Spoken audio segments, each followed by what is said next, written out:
Hi, this is Beth from Around the Table Yarns. Today is July 1st, 2024, and we are going to be doing our first, really we're going to start from the very beginning for Sock Club this month and dig back into some basics. And we are doing the Wandering Lost Sock by Lindsey Fowler, who's a friend of the shop. But even though Lindsey is a friend of the shop, it is still a for purchase pattern, and we will not be showing any part of the pattern or describing the pattern in detail or revealing secrets of the pattern, but we will be talking about the how-tos of different stitch techniques and sock construction. Okay, so I wanted to start with at least a photograph of what the pattern looks like. So I'm going to share my screen, maybe, if I can find the button. Sometimes you have to make it bigger. And we'll just start with this one. This is the pattern that we'll be doing. And what I just want to bring everybody's attention to is some points of the construction. First of all, it is a top-down construction. We will be starting with the ribbing at the top. So we want to work on a cast-on that's good and firm, but loose enough to get your whole foot into that sock. This sock is characterized by a very cool cable down the back of it. Lindsey has written an alternate heel flap so that if you do not want the cable on the heel for your actual sock, you can omit it, but you can have it run down the back of the leg, and that can make it easier to get into a shoe. I will be knitting mine with the heel cable, but you, again, will have an option to omit the heel cable for the heel flap. The pattern also has this sort of fun ribbing that runs around the sock and is continued on the top of the foot until you get to the toe. It is a normal heel construction with ink, so once you get to the bottom of the heel, you'll turn it. You can see that sort of trapezoidal area here where you're turning the heel and going in the 90-degree direction, and then we'll be picking up for a gusset. You can see again that happens here, and we'll be going off with the gusset, and then in the round again, only doing the ribbing on the top of the foot from the point that we finished with the heel until we get to the toe. And for those of you who participated in Sock Club last month when we did Kate Atherley's sock, Dip in the Road, we learned a new toe, and it's optional whether you want to do her toe or this toe, because toes are toes. So, so I think it's a really nice pattern. The detail of the cable is enough that I don't think you want a super busy yarn. I think it will show with a self-striping yarn or with a variegated yarn, but you might want to lean towards a tonal or a slightly variegated yarn or an all-over variegated yarn. So I'm going to go ahead and mute everybody who's joining us just in case, but if you have a question, please feel free to unmute whenever you want to. We are recording this. And is there anything else I want to say about this? No. Okay, so the next thing I want to talk about is choosing needles. Now, in the pattern, it is written for 9-inch needles and a longer circular, but not everybody chooses to do a longer circular or 9-inch needles. 9-inch needles mean that you literally are knitting around the whole circumference of the sock with no extra needle, and that works right up until the heel and the gusset pickup, but then you kind of need to go to magic loop for that part of it, and then you can go back to the 9-inch needle as you have completed the picking up of the stitches around the heel. I personally have trouble with that. I find it too small for my hands, especially when we're using tiny sizes of needles like 0s and 1s. And I find my hands cramp, and I have to knit a lot, so I don't want my hands to cramp. So I don't like to use size 9 needles, but Lindsey loves them, and she talks about using them and how much she loves them, and more power to you. And if you like using them, that's fine. The pattern is written for that. we have a number of people in the shop who much prefer the old-fashioned way of using double-pointed needles, and we can talk about using double-pointed needles at any point. I will happily answer questions about converting this pattern to double-pointed needles, but primarily what that means for me is that you would have 3 needles. Let me stop sharing. Start my video. And when you have 3 needles, hello, my camera's upside down. Hello, camera.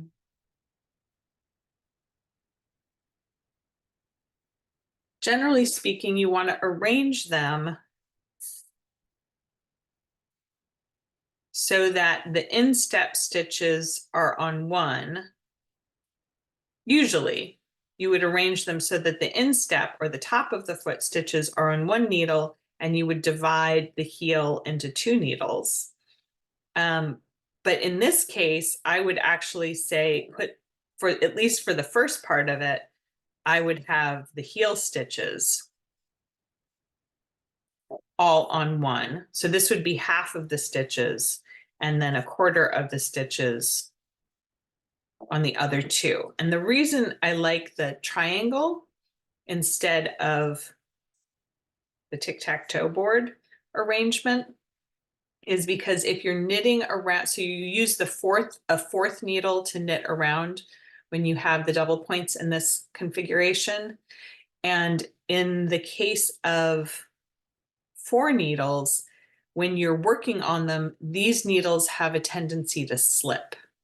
So the ones that are pointed towards the ground have a tendency to slip out, but in the triangular configuration, they're a little bit less likely to do it.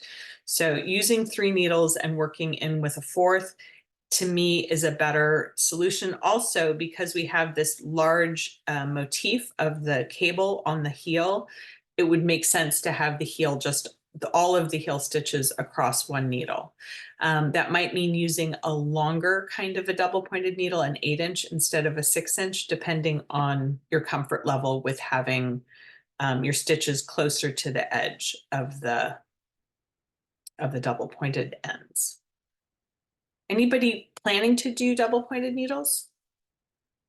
Okay. So the other method of doing this is magic loop, which is how I'm going to be doing it. And magic loop, you only have one turn. You have your stitches are all on both needles like that. So you only have one point where you turn at the halfway point and at the beginning of the round. So I like that better because this you have 3 possibilities, and here you have 4 possibilities for ladders. And with magic loop, there's only 2. Okay. So needle choice is up to you. I don't have a particular favorite to tell you. Like if you prefer to use double points or you prefer to use 9-inch circulars, that's fine with me. I'm happy with whatever needle you prefer because you're knitting it, not me. I get to pick the needles I want to use. You get to pick the needles you want to use. Also consider in your needle choice the tip and the join. So with double points, there is no join unless they are made. I have some double points that are made with a center part that's graphite and the edges are metal. And so there is a little bit of a join. I hate the feeling of a join in my needles. So I want as smooth a surface as possible. But if it doesn't bother you, it doesn't bother you. It doesn't get stuck, it doesn't get stuck. But the Zing needles to me in the smallest sizes have a really noticeable join versus the more surgically engineered needles like Haya Haya, Addy, and Chowgu, I think are the higher quality surgical steel type needles, or the bamboo needles. I know particularly the Chowgu bamboo needles have a very smooth join. Even though you're going from plastic to wood, they seem to have figured this out so that they make a really nice smooth join. I have not worked with the Haya Haya bamboo for a long time. because we mostly have the Chaogu in the shop. But all of that is to say a nice point, a point that is either pointy enough for you to get into small stitches or rounder because that works better for you. I like a lace tip, which is the pointier tip. That can be pretty painful on a size 0 or size 00 needle. The lace tip can be pretty sharp. And so some people prefer a more rounded tip. One of the nice things about bamboo is that if you want to, you can take an emery board or a buffing thing, and you can actually adjust your tip a little bit and make it a little bit softer or a little bit less pointy. Anybody have any questions about needle choices? Okay. The second is your yarn choice. So when we're making socks, there is such a thing as sock yarn. It is fingering weight. It is usually 8 or more stitches to the inch. And often it is reinforced either by the way that it is twisted or by adding a reinforcing fiber to the wool. So there's a couple of different ways that that can happen. We carry a Japanese sock yarn that is just a really tough wool. It's 100% tough wool, but it's 4-ply. And so it's just a little bit stronger than merino. Merino is a pretty soft wool. So if you like working with merino, which is fine, you probably want to look for a merino that is strengthened with either nylon or something like a mohair or a silk. So silk, mohair are natural strengthening fibers. Nylon is a synthetic strengthening fiber, but 20, 15, 10, 20, 25% of mohair, nylon, or silk can really help strengthen a sock yarn. The other thing is you don't want to choose a sock yarn that has too loose or single ply. So you don't want it to be really loosely plied or only single plied because it doesn't have enough strength to wear well. Cashmere is a wonderful fiber. It's so soft. The reason it's so soft is that it is so thin. Really thin yarns break easily and wear faster than thicker yarns. The sensitivity for a sock is like the sensitivity of your elbow. So if you've been doing this oh, this is very soft, I like this, that's the wrong place to check. You want to check if it feels soft on your elbow because your feet aren't as sensitive as your hands or your face. And so your feet have more calluses, and this is how soft the yarn needs to be. There are some breed specific wools out there. Blue-faced Leicester is a very popular one for socks because it's a little bit more durable. There's some other ones out there as well. And they all may be, especially if they feel a little, the term we like to use in the store is rustic. If they feel a little more rustic to you, that often is a signal that it's a coarser fiber and it will last longer than the fine fiber of merino or the ultrafine merino or cashmere kinds of yarns.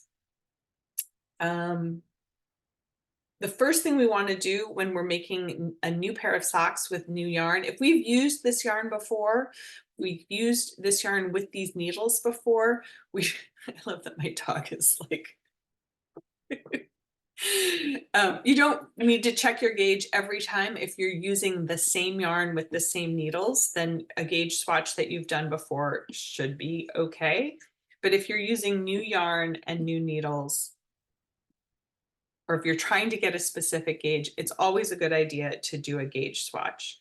When we've done gauge swatches in the past, we've talked about doing a gauge swatch that is a set number of stitches so that we're not, a lot of times people say, you know, check my gauge, or I'm trying to get this certain gauge.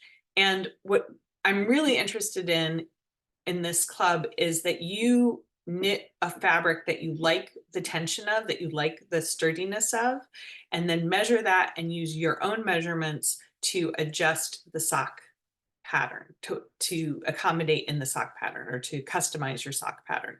Because if you just try to match the gauge in the sock pattern, I feel like that leads to bad results. So with this process, my suggestion is to do a 50 stitch swatch. So you want to cast on loosely, not, did I say 50? 40 stitch swatch. 40 stitch swatch, and you want to cast that on loosely. And then the way that you're going to work it, and I've cast on my whole swatch here, or my whole,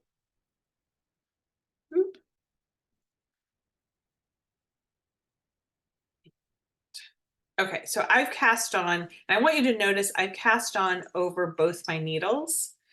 And to swatch this, instead of turning and going back and forth, I'm going to work only from the right side. So I'm going to carry the yarn, not the tail, but the working yarn, back over to that side and start my row there, and then carry it back and start my row there. I'll demonstrate that in just a second. But the way that that ends up looking is what that allows you to do is knit every row. So this is a sample of a swatch that I knitted before. And so I cast on 40 stitches, and then I moved the yarn, I moved the project back to the right-hand side of the needle, and I knitted across, and then I moved it back and I knitted across. So I was only ever knitting, I was never purling, because when you're making socks, you're doing it in the round and you're never purling. The only place you purl is on the ribbing. So as long as you are not a combination purler, you should be fine to work back and forth on your ribbing. If you're a combination knitter, you would maybe want to continue doing this in the round. And then when you're done with the swatch, you have to cut all those ends. So this is an example of one that's been cut. You block it and lay it flat to dry. And I have an example. Where did I put it? I don't have an example. It must still be downstairs in the kitchen. I'm not going to run down and get it. But you pin it when you've saturate the swatch. When you're all finished with it, you saturate it completely. You squeeze as much of the water out as you can. You can take it and roll it in a towel or a washcloth and squeeze it in the washcloth, and that gets more out, and then lay it completely flat.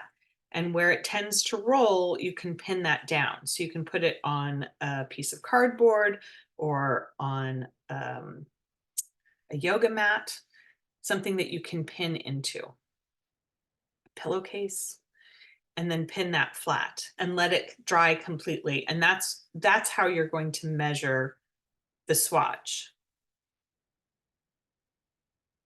So with our 40 stitches that we've cast on, I'd like to suggest that you work for at least 3 inches in stockinette, knitting every row from the right-hand side. So you're never turning, you're just sliding it over to the right-hand side and knitting it across. And then when you get to the top, I'd like you to do 1 inch of ribbing. The ribbing in this pattern is a ribbing that's worked with the knit stitch through the back loop. So let me just, started in the middle of what I wanted to do.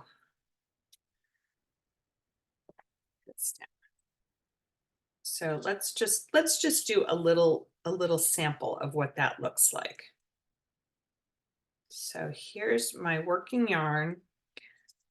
The first thing is, for both the ribbing or both the swatch and your thing, I'm going to recommend, for the first time ever, using both needles for the cast on. So if you're using double points, you want to hold 2 together. If you're using long circulars, then you want to hold both together. If you're using short circulars, you want to hold them both together. I recommend the German twisted or the Old Norwegian cast on, which is a variation of a long tail cast on. And so I have the tail over my thumb, and the working yarn, which is attached to the ball, is over my pointer finger. and I just make one twist. So I come from middle and I twist up. So that's my first stitch. I want to make sure this stays in focus. I take both tips of the needle together. I'm holding them together as though they were one. And I'm going to, so I have the one stitch on here that's just a twist. I'm going to lower my needle points to the base of my thumb and sweep them under the stitch on my thumb, and then run the points down my thumb to enter that stitch. Pivot to go hop over the stitch that's coming from your pointer finger. And then the problem is, and you can just see this, that stitch is crossed. See how it's crossed at that point right there?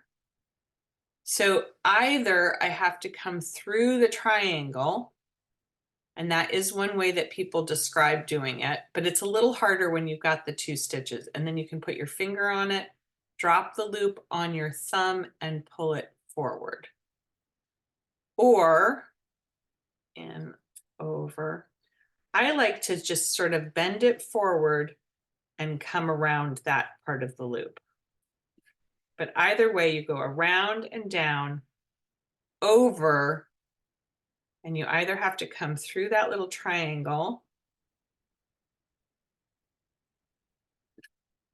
or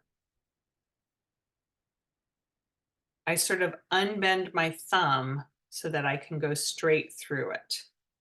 And then I like to put my finger on the stitch I've just made. So I haven't let go of the loop yet with my thumb. I put my pointer finger of my right hand on that loop, let go, and then use my thumb to just pull that, not tight, but firmly up against the two needles. So that's the German twisted. It gives a beaded appearance at the base of each of those new stitches. I didn't bring home the other camera because this one eventually comes into focus, but you can see that beaded appearance at the bottom of the stitches. So I'm going to just do a few quickly and then demonstrate how to work that faux in the round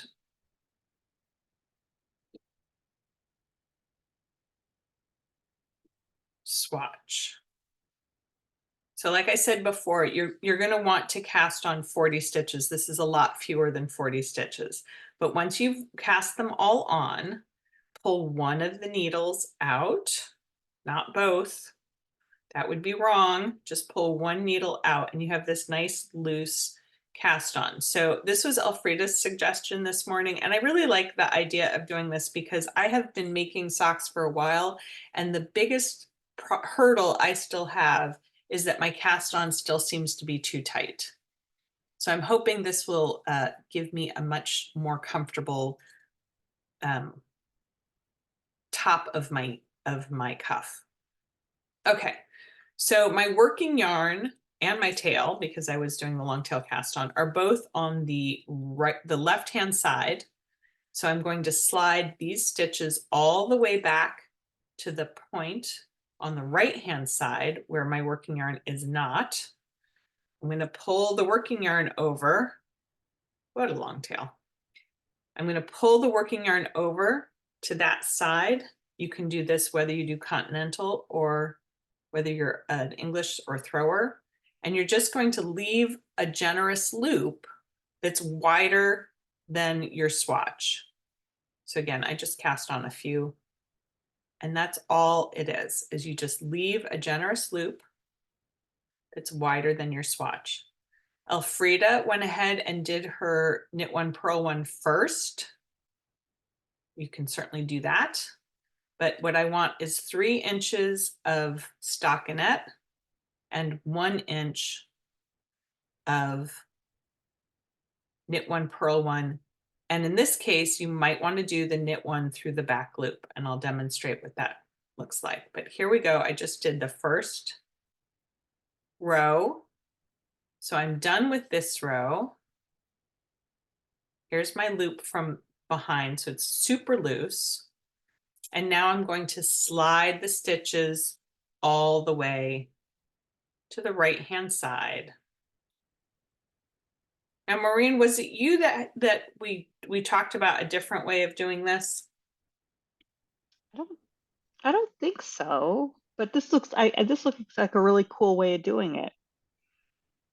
So the only thing is that because we're going to cut these stitches, now if I was going to do the knit one through the back loop,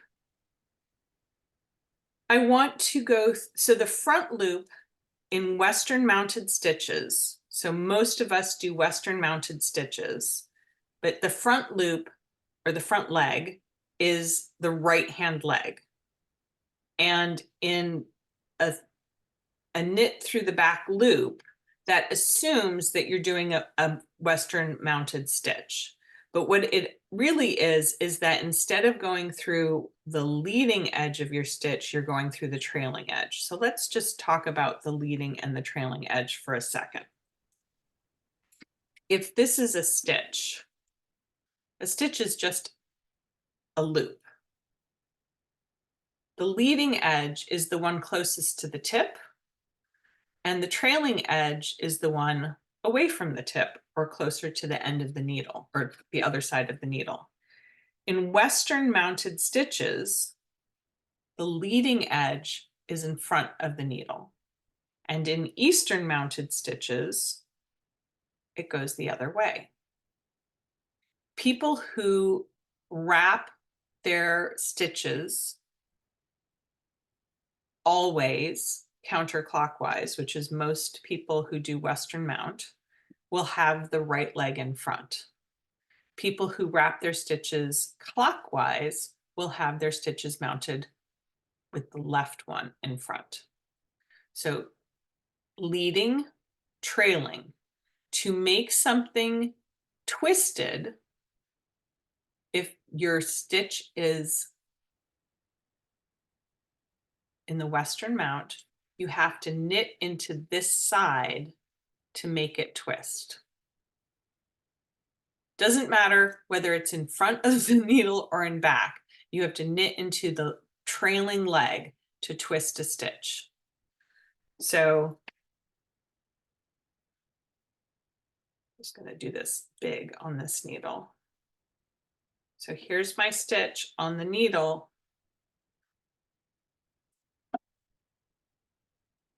If I'm knitting into the front of that stitch, it's going to be an open stitch for me because my right leg is in front. So to make it twisted, I would knit into the back of it. But if I were a combination knitter, this came up in class this morning, or I wouldn't be talking about it. If I were a combination knitter, so what that means is most continental knitters, or many continental knitters, have accommodated for the knit stitch. So they hold their yarn on the left-hand side and they accommodate for the knit stitch easily. It's a little tricky to do. But the purl stitch, they bring the yarn forward and then they find it easier to wrap the yarn in the opposite direction. Sorry, not that direction, this direction, to bring it through. And so then their leading edge, their leading leg is on the right-hand side. Sorry, on the left-hand side. I cannot talk tonight. So let me just do that again. If you're purling and you're wrapping clockwise, that's what leads to the Eastern mount. So the left leg of the stitch is in front of the needle. So when you're so this particular sock has a twisted rib, and when your left leg is in the front, that's the one that you're knitting into because that is the trailing leg of the stitch. I apologize. I'm a little bit I'm a little bit in the weeds with this, and I should have thought it out more before I talked about it. If you always wrap counterclockwise, whether you knit or purl, then your leading leg is always going to be on the right hand side. And then you won't have to, then you can knit through the back loop. Okay, so again, the swatch, you're going to work for 3 inches of straight knitting and then 1 inch of ribbing. And then we're going to cut those loops so that it can lay flat and block the swatch. When you bind off, you want to bind off in rib. We cast on just normally, but you'll want to bind off in rib, and then you want to block it, pin it down on the rolled edge, and then we're going to measure across. If you have a distortion, you can subtract the first and last stitch because they get all sort of goopy, and you can just measure across the non-distorted stitches. So then you would subtract 2 from your total, and you would do the math by starting with your stitch count. So 40, and then you would measure across to get the exact measurement. And I like to be really exact on this. So I would measure this, sorry, this is a center needle. So I would put this here to be right.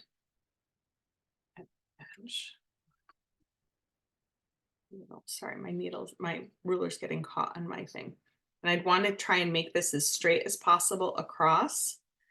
And I would measure it to the nearest 1/8 of an inch. So there's my first stitch that's kind of cattywampus. So I'm going to put my line for 0, sorry, right there next to it, and then measure across to the last really well-formed stitch on the other side.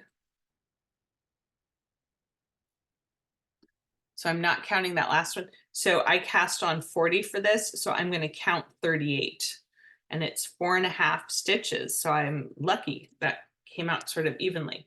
So I'm going to subtract 2, and then I'm going to divide my stitches by my inches. My inches was 4.5. So my gauge is 8.44. So stitches, the number of stitches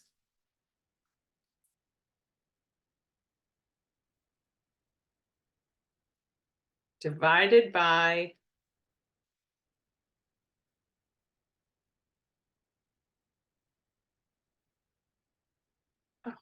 glare is terrible.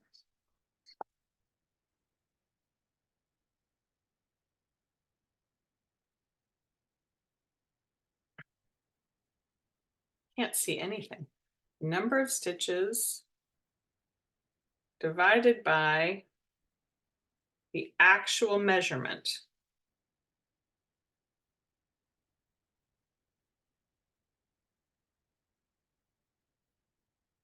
To the nearest 1/8 inch.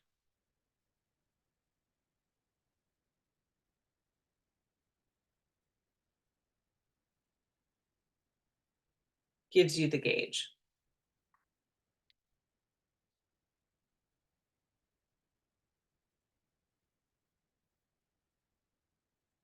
And 1/8 is 0.125. 2/8 is 0.25. 3/8 is 3.75. 4/8 is 0.5. 5/8 is 0.625. 1, 2, 3, 4, 5. 6/8 is 0.75. 0.75. And 8/8 is 875. So those are the numbers you want to use if you're doing with a calculator.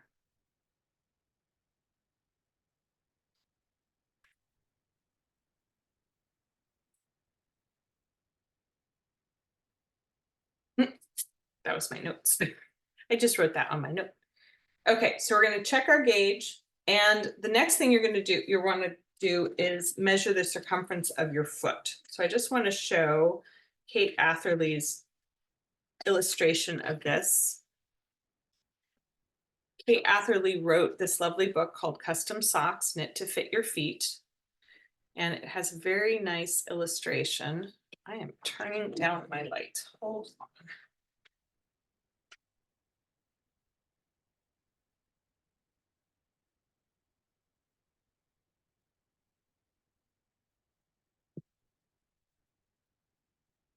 There's a very nice illustration in here that is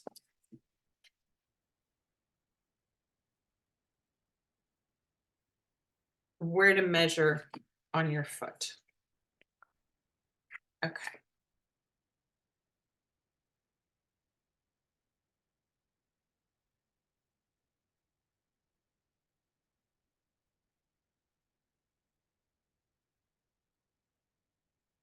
Lowest focus on the planet.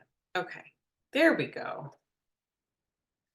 So what I want to point out is a couple of things. The most important measurement that we're going to take for most patterns is the foot circumference. And she shows it in the correct position to be measured. You should measure your foot circumference standing. If you can get somebody to help you, that would be great. But you want to stand with equal weight on both feet. So stand with your feet evenly apart and measure. If you have a bunion, like I do, you want to measure above the bunion, but before the narrow part of your foot, and just the widest part that is not a bony protrusion. And that measurement, it turns out for most people, is almost identical to this measurement. So most sock patterns are written with the same number of stitches in the round for the leg as the foot. But you can see here, the heel diagonal is generally bigger than the foot circumference or the ankle circumference. So we will be increasing our stitches here and then decreasing them again as we get onto the foot.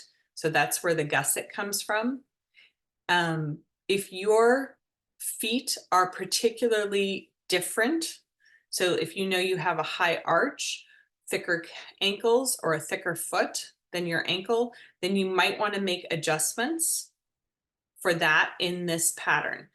For example, if you have a thicker ankle, you can start with more stitches, and then as you do the increases for the heel diagonal and then decrease those in the gusset, you can continue decreasing until you get to the actual measurement of your foot circumference. But Kate Atherley, who wrote this book, surveyed hundreds of people's feet, and she found that foot circumference and ankle circumference for the majority of people are the same. So this is the one measurement that I definitely want you to get. And I want you to check it on both your feet, because you'll find that one foot is possibly bigger or smaller than the other one. And then you can either take you can do a couple of things. You can do three things. You can knit your socks to fit each foot specifically, but then you have to embroider a little L on the left one and a little R on the right one. Or you can take the middle. So like, let's say one foot is 8 inches and one foot is 8.5 inches. You can decide that your foot circumference is 8.25 and split the difference, or you can do it to fit the larger foot. And that's generally what I do. My right foot is a little bit larger than my left foot, and I make both socks of my pair to fit my right foot. So again, that's where you want to measure your foot circumference. That is generally the most important that you need in picking your size. The other measurement you need to know is your actual foot length And again, this should be done standing. I generally recommend standing on a straight ruler like the one that I was using for my gauge swatch. So you want to put your foot, you want to put the ruler against the wall, put your foot back against the wall, and then look and see where on the ruler your foot comes to.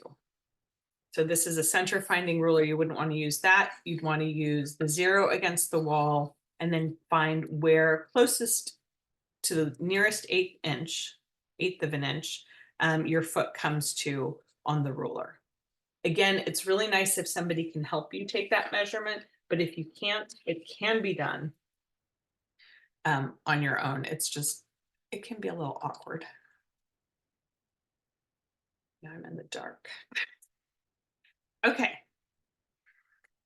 Once you have your foot circumference, that is not the actual size that you're going to knit, because we want it to fit our foot snugly. Having your sock fit snugly makes it fit better. It keeps it from moving in your shoe and it makes it wear longer. So when we make our socks, we want to actually only use, we want to figure out what is a slightly smaller size than our foot. So again, I like Kate Atherley's way of doing this, and her way of doing it has to do with negative ease. So if you've ever tried on shapewear, shapewear is a good example of negative ease. So ease is the way that, if here's a person, neck, shoulders, body. I mean, I know we're talking about feet, but if you were measuring somebody around, if you took their actual measurement and you did that,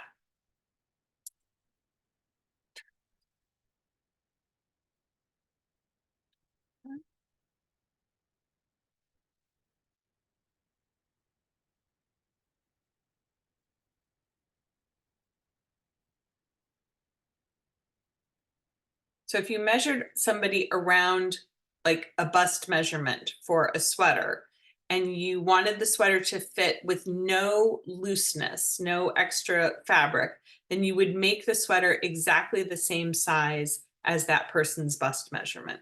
If you wanted it to be a tight, curvy sweater, you would make it a little bit smaller than the bust measurement. And if you wanted something loose, you would make it much bigger than the bust measurement. So ease is a description of how something fits on the body. And with socks, we want it to be about 90% of the total ease.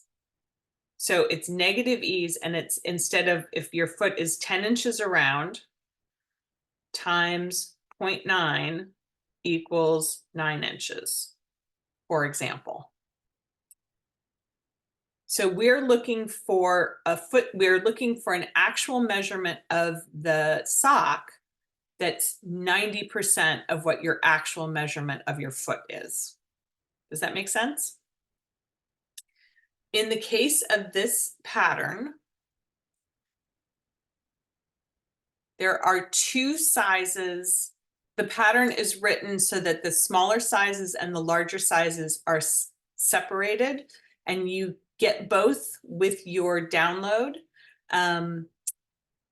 It goes from extra small, which is a woman's shoe size 5 to 6, up to an extra large, which is a men's shoe size 10 to 11. And each document contains a different range of sizes. So you just need to be aware of that, because you want to print out the document that works for your foot. But let's just go back to our measurements here for a second.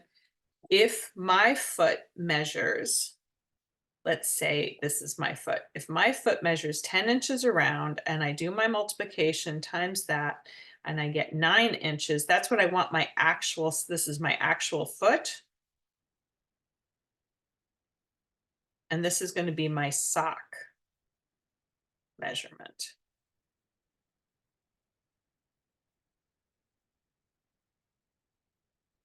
my gauge, remember gauge was 8.44 repeating, is my number of stitches per inch. So if I multiply my gauge by my actual sock measurement, that's going to give me a much clearer picture of the sock size I should pick. So here's my 8.444 repeating, and I'm going to multiply that times 9, and it's going to be 75.996. So 8.44 times 9 equals 75.996. That's how many stitches my gauge and my feet require to make a sock that fits. So instead of just picking my shoe size from the pattern, what I want you to consider doing is picking the sock size that matches this number for you. So she gives a range of sizes that start with 56 and ends with 72. So my size is more than her largest size. And that's because I'm making things up here. These are not my actual gauge and foot measurement, but she's wanting to have 10 stitches to the inch, and I don't want to do 10 stitches to the inch. So I have a couple of choices. I could do 76 stitches, or I could change my gauge by changing my needles and then measuring my gauge again. But if I want to make it with these needles and this yarn to fit my feet, I would have to cast on 76 stitches.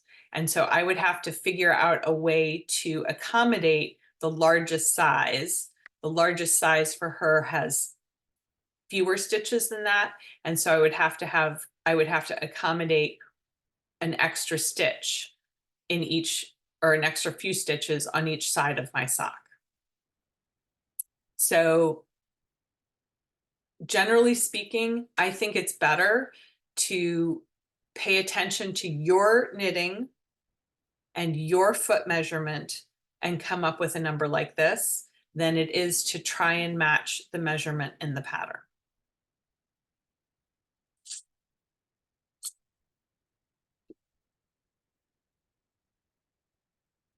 Okay.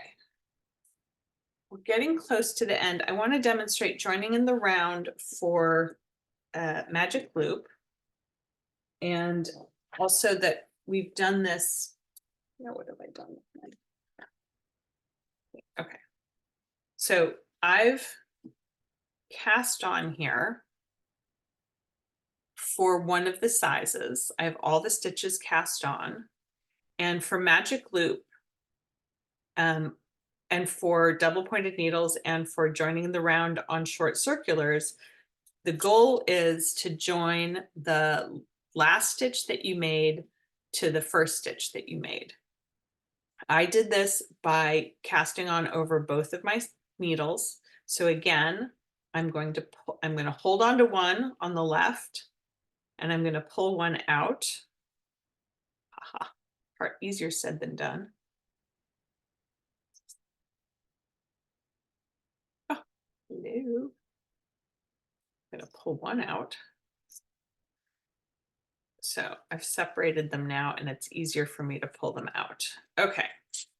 So I have these nice, even, looser stitches. I want, when I set up for magic loop, I want my needle tips to be facing to the right with my working yarn. So this one is my working yarn. This is my tail. I'm going to hold the tail out of my way. Hold my other demonstration. And I'm going to separate the stitches, hold on, in half. So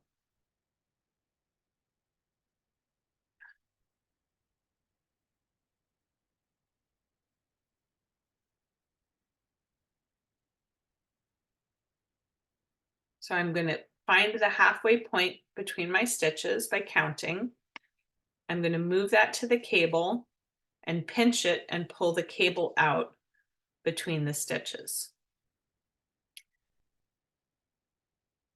If you're using double points, you would just transfer stitches purlwise from one needle to the next. And then what you want to do is have your first stitch that you cast on one needle and the last stitch on the other.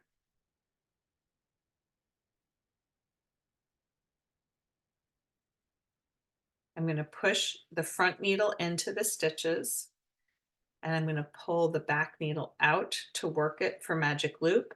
If I were doing this with double points, I'd bring a third needle in to do this. And I want to take my working yarn and lay it over the top so it doesn't get wrapped around my needle or my cable and make an extra stitch. And I'm just going to go into that first stitch knitwise and I'm going to pull it next to, so my right needle is next to the cable or next to the double pointed needle, but you're going to make a fairly firm first stitch. No matter how firm you make it, it will loosen up. So just be aware that no matter how firm or how tight you pull it, as you work the rest of these stitches, that one will loosen up. And then you can go ahead and start the ribbing right away. It was pointed out to me this morning, and I think it's a great thing that nobody will notice if your twisted rib doesn't start until the second round. So I would go ahead and just do a regular round of knit one, purl one, rib.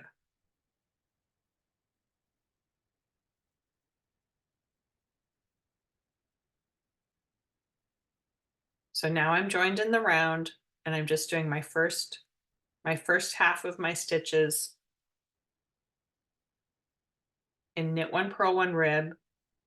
And when I get to the second half, I'm going to change and start knitting through the back loop.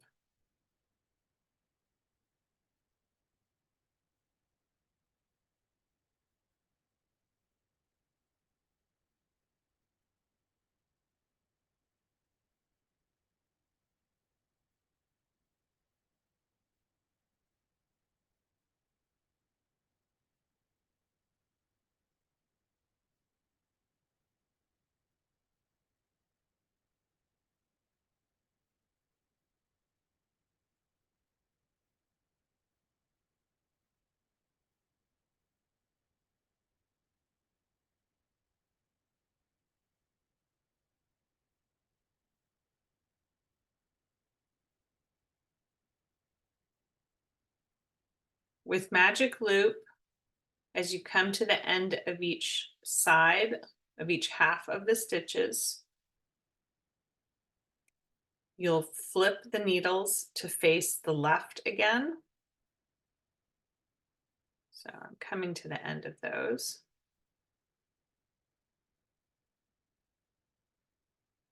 You'll flip the needles to face to the left. If you're working on double points, you'll rotate the needles and use the newly freed needle to start to continue on the next set of stitches.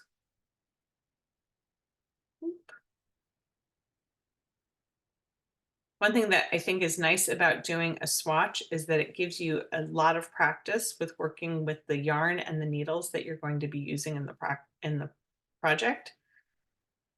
And that can be very helpful. Okay, so this frees up this needle. I'm going to turn so that oh, I knitted with my tail. Hello. So you're going to turn so that your working yarn again is here. If you've knitted with your tail, you're going to pick those back up and go back to the beginning and start with the working yarn. But for the sake of time, I'm just going to keep going to show you the join. We're going to pretend I knitted with my working yarn. So I'm pushing in the second needle into position, and only when the second needle is in position do I pull the back needle out. And then again, the working yarn goes over because my next stitch is a knit stitch. If my next stitch was a purl stitch, my working yarn would stay in front so that the join of that stitch to this stitch would not go around the cable. So if the first stitch is a knit stitch, you always want to put the yarn up over the top of the cable. If the next stitch is a purl stitch, you'll want it to come in front of the needle. But in this case, mine is a knit.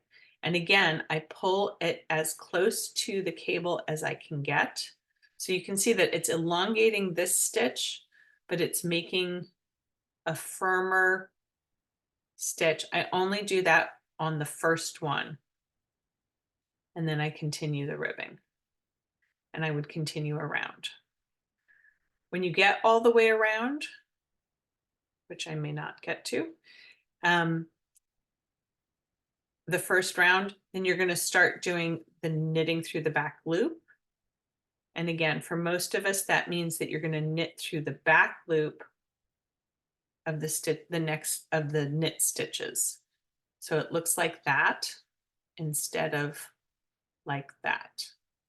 So you're again knitting into the trailing leg of your stitch to make it twist.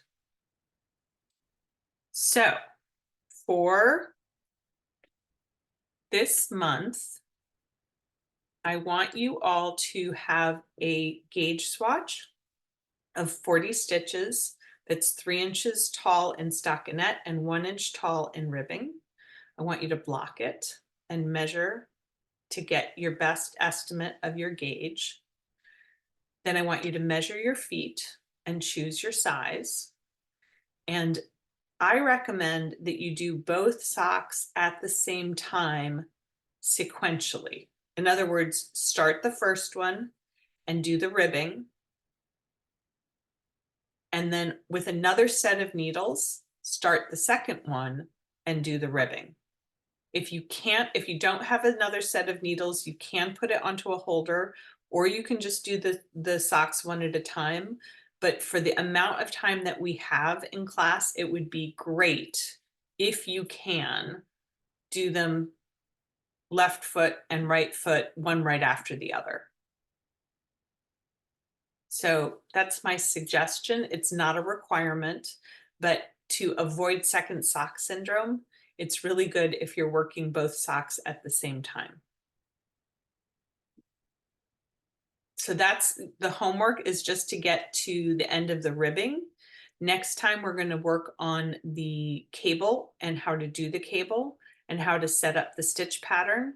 And then I will take hopefully I will have taken my second sock all the way to the start of the heel flap and the heel turn. So we can demonstrate that, because we're going to want to get through the heel turn by the end, at least the demonstration of it, by the end of the next session.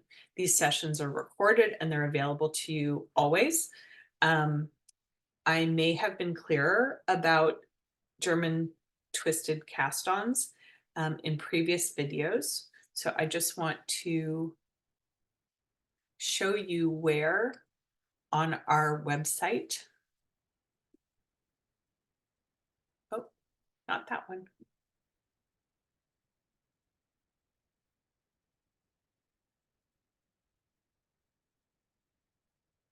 Oh, that was the one. That's not what I want. I apologize.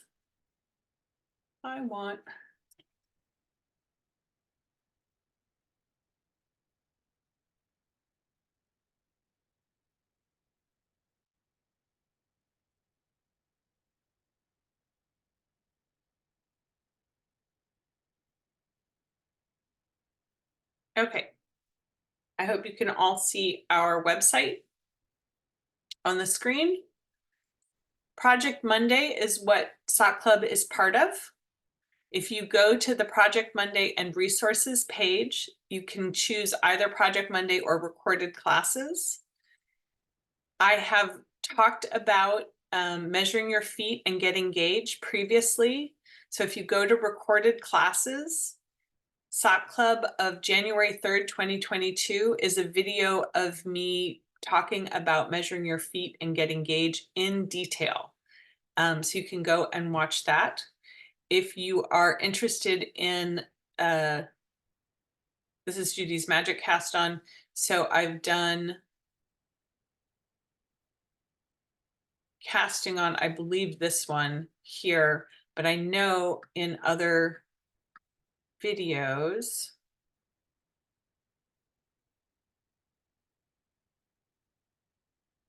we have done the German short row. Sorry, the German twisted.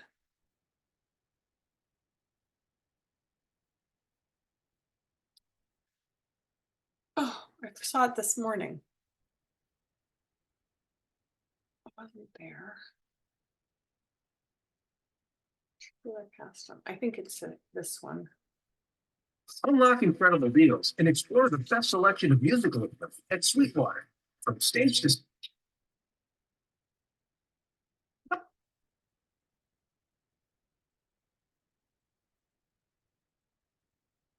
Set up for a short.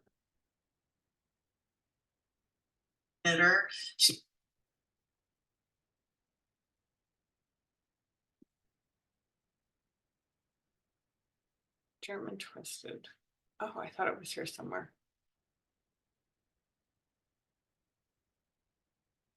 I'm sorry, I saw it this morning and now I've lost it. It's not that one. It might be this one.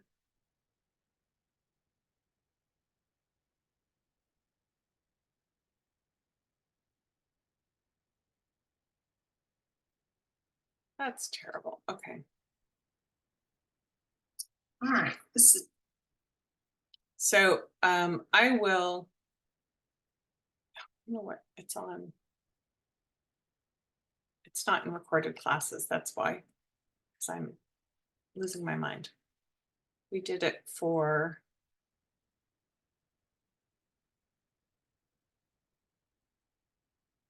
okay, so the German twisted cast on, we also demonstrated for the I'm So Basic sock by Summer Lee. And so there's another video about it here on January 8th.